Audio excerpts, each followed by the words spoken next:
Nothing illustrates engineering design better than a mobile phone. In fact, a definition of engineering might be something like design with real-world constraints. Here's the 7 major constraints that govern the choices made by an engineer in designing a cell phone.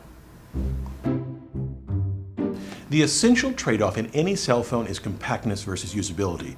We want a small phone, but also one that fits our bodies. Here's 3 solutions. A hinge, the classic flip phone. Put a hinge in and change the size, and it allows you to have larger keys. You can also see the same idea in slider keyboards. Second, you could do what they do on this phone, a BlackBerry, and maximize available space by using very tiny keys. And you can use software. This is my Android, the phone I use every day, and I've added to it a clever little keyboard designed for small devices. I can spell my name just by doing this. Very clever, isn't it? Next, emotions affect the design of a cell phone. You don't see these too much today, but the flip of this now nearly vintage phone resonates deeply in the psyche of someone my age. I grew up watching Captain Kirk grab his communicator and bark a command, "Beam me up, Scotty." I'm sure phones today resonate in some way with video games or popular movies. Now, next, in making a compact design, an engineer considers energy. In the 20 years or so that I've been using a cell phone, they've shrunk. Hold on. Look at how huge this vintage brick phone is from the 1980s. This isn't even one of the first ones. It's one of the later ones called an Ultra Classic 2, slightly smaller than the first phones. It weighs just over a pound and it seems to be mostly battery. It uses a nickel-cadmium one, compared to this lithium-ion battery from a more modern phone.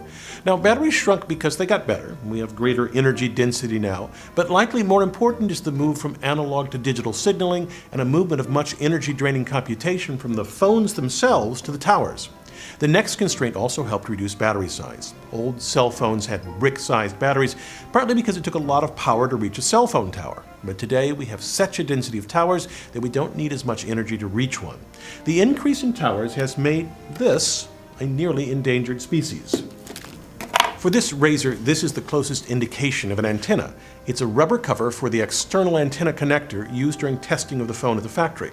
The actual antenna is inside, underneath one of the plastic parts of the case of the phone. Now, this doesn't work as well as a huge external one, but that's the trade-off between compactness and usability I mentioned earlier. Now, another reason for a phone's compactness is plastics. If we didn't have plastics, this phone would be much larger and more expensive. Just take this latch.